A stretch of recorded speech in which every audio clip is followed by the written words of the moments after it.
సిద్దిపేట జిల్లా గజ్వేల్ మున్సిపాలిటీ ఎన్నికల ప్రచారంలో తీవ్ర ఉద్రిక్తత నెలకొంది. బీఆర్ఎస్ కు మద్దతుగా ఎన్నికల ప్రచారంలో పాల్గొనేందుకు గజ్వేల్ వెళ్లనున్నారు మాజీ మంత్రి బీఆర్ఎస్ ఎమ్మెల్యే హరీష్ రావు.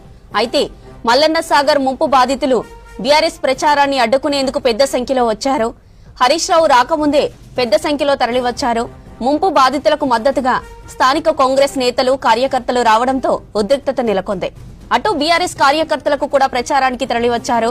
గత బీఆర్ఎస్ సర్కార్ తమ భూములు తీసుకుని పరిహారం ఇవ్వలేదని ఆరోపిస్తున్నారు బాధితులు. బీఆర్ఎస్ కి వ్యతిరేకంగా నినాదాలు చేయడంతో ఉద్రిక్తత నెలకొంది.